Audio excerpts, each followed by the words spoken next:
Hey everyone, स्वागत है आप सभी का स्टडी और चैनल पर, जहां पर हम एमपीपीएससी 2026 के लिए 3000 एमसीक्यू सीरीज कर रहे हैं, जिसमें हर क्वेश्चन एक एग्जाम ओरिएंटेड होता है। तो चलिए स्टार्ट करते हैं। 800 क्वेश्चन हम ऑलरेडी कर चुके हैं सॉल्व। 814 से स्टार्ट करना है, 813 हम कर चुके थे। तो चलिए स्टार्ट करते हैं। तो नदी घाटी परियोजना से हम क्वेश्चन सॉल्व कर रहे हैं। तो चलिए स्टार्ट करते हैं। रानी अवंतीबाई सागर परियोजना का प्रारंभ किस सन में किया गया था? तो 1971 में किया गया था। डेट्स याद रखना इंपॉर्टेंट है, डायरेक्ट उठाकर क्वेश्चन पूछे जाते हैं। इसके बाद माता टीला बांध किस नदी पर है? तो माता टीला बांध जो है वो बेतवा नदी पर स्थित है। नेक्स्ट पे चलते हैं। शुद्ध सिंचित क्षेत्रफल की दृष्टि से भारत में मध्य प्रदेश का स्थान कौन से नंबर पे आता है? तो सिंचित क्षेत्र के स्थान पे 6वें नंबर पे एमपी आता है। इसके बाद तवा बांध किस नदी पर निर्मित किया गया है? तो तवा नदी पर निर्मित किया गया है, और तवा नर्मदा की सबसे बड़ी ट्रिब्यूटरी भी मानी जाती है। नेक्स्ट पर चलते हैं। वरना नदी पर बनाया गया बांध किस जिले में स्थित है? तो रायसेन जिले पर स्थित है। कौन सा? वरना नदी पर बनाया गया बांध। नेक्स्ट पे चलते हैं। ओमकारेश्वर परियोजना निम्न में से किस स्थान के निकट निर्माणाधीन है? तो मंधाता आइलैंड जो है उसके पास, मंधाता द्वीप के पास। अब इसके बाद ये वाला क्वेश्चन इंपॉर्टेंट इसीलिए है कि आप इजीली इनके डेट्स याद रख सकते हैं। सबसे पहला बाण सागर परियोजना। तो बाण सागर परियोजना उसकी डेट क्या है? बाण सागर परियोजना की जो डेट है वो 1971 को स्टार्ट हुआ था, बाण सागर परियोजना। इसके बाद नेक्स्ट पे चलते हैं। सॉरी, बाण सागर परियोजना जो है वो 1978 में स्टार्ट हुआ था। फिर इसके बाद राजघाट परियोजना कब स्टार्ट हुई? तो राजघाट 1972 में। इसके बाद बरगी परियोजना कब स्टार्ट हुई? तो 1971 में। इसके बाद चंबल घाटी परियोजना तो 1953 से 54। तो अगर पूछा जाता है कि एमपी में सबसे पहले नदी घाटी परियोजना कौन सी नदी पे स्टार्ट हुई? तो चंबल नदी पे स्टार्ट हुई। नेक्स्ट पे चलते हैं। राष्ट्रीय नदी संरक्षण योजना में मध्य प्रदेश की कौन सी नदी सम्मिलित नहीं है? तो याद रखिए, नर्मदा नदी इसमें सम्मिलित नहीं है। इसके बाद ताप्ती, हलाली, चंबल ये सब कायम है, राष्ट्रीय नदी संरक्षण योजना में शामिल है। इसके बाद बरियारपुर बारी नहर परियोजना किस नदी पर है? तो बरियारपुर बारी परियोजना जो है वो बेतवा नदी पर स्थित है। नेक्स्ट पे चलते हैं। धावर परियोजना किस नदी पर निर्मित की जा रही है? तो धावर नदी पर निर्मित की जा रही है। नेक्स्ट पे मध्य प्रदेश की पहली अंतरराष्ट्रीय परियोजना किस नदी पर निर्मित की जा रही है? तो चोरल नदी पर निर्मित की जा रही है। कौन सी नदी पर? चोरल नदी पर निर्मित की जा रही है। नेक्स्ट पे चलते हैं। मध्य प्रदेश के होशंगाबाद जिले में किस नहर से सिंचाई होती है? किस नहर से सिंचाई होती है? तो वरना नहर से सिंचाई की जाती है। इसके बाद नेक्स्ट पे चलते हैं। निम्न में से कौन सी परियोजना मध्य प्रदेश, उत्तर प्रदेश व बिहार की संयुक्त परियोजना है? तो ये याद रखिए, बाण सागर परियोजना जो है वो उत्तर प्रदेश, मध्य प्रदेश और बिहार, इन तीनों की ही जो संयुक्त परियोजना है। नेक्स्ट पे चलते हैं। हलाली नहर से लाभान्वित होने वाला कौन सा जिला है? तो हलाली नहर से लाभान्वित होने वाले दोनों ही हैं, विदिशा और राजगढ़ दोनों डिस्ट्रिक्ट जो हैं हलाली प्रोजेक्ट से, हलाली नहर से जो है लाभान्वित होते हैं।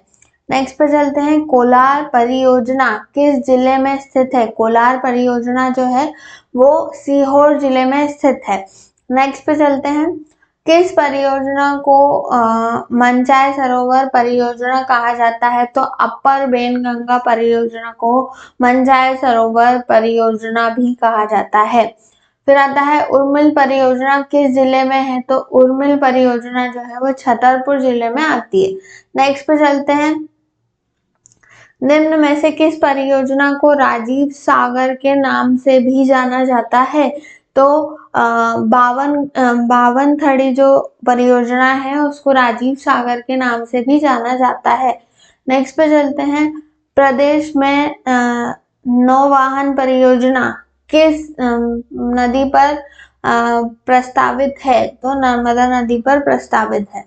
नेक्स्ट पे चलते हैं। मध्य प्रदेश में मान परियोजना किस स्थान पर निर्मित की गई है?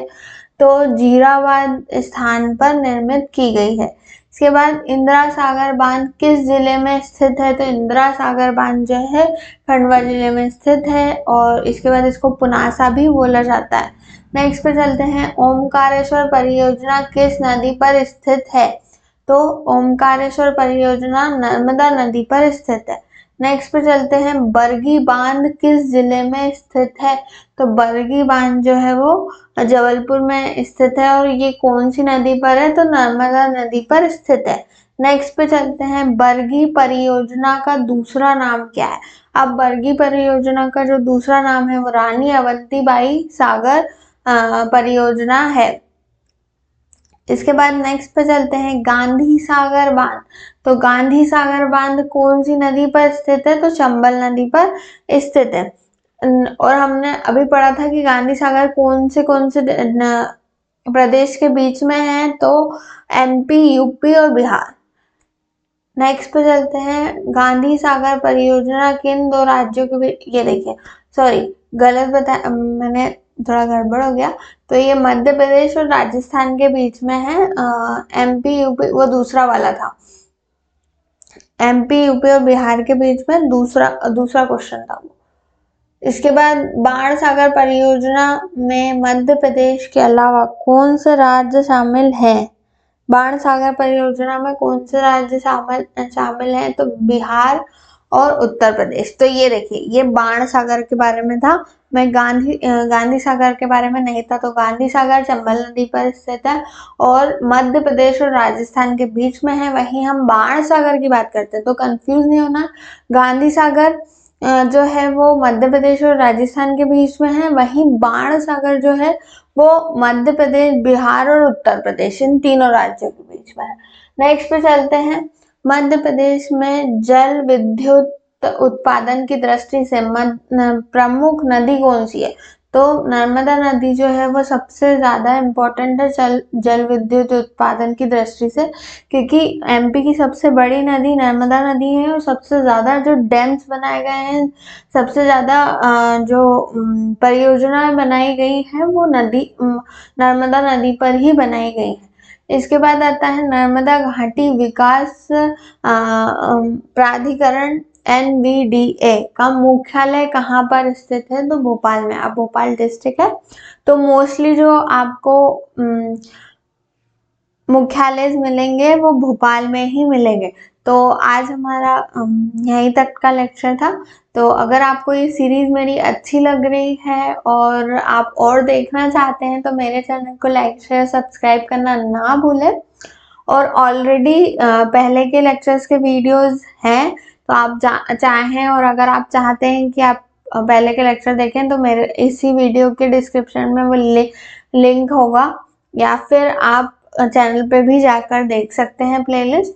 और अगर आपको हैंड रिटन नोट से हिस्ट्री या फिर एमपीजी के पढ़ना पसंद है तो उसके भी वीडियोस अपलोड करना स्टार्ट कर दिया है मैंने, जिसमें मैं अपने हैंड रिटन नोट्स के थ्रू आपको हिस्ट्री और एमपीजी के पढ़ाऊंगी।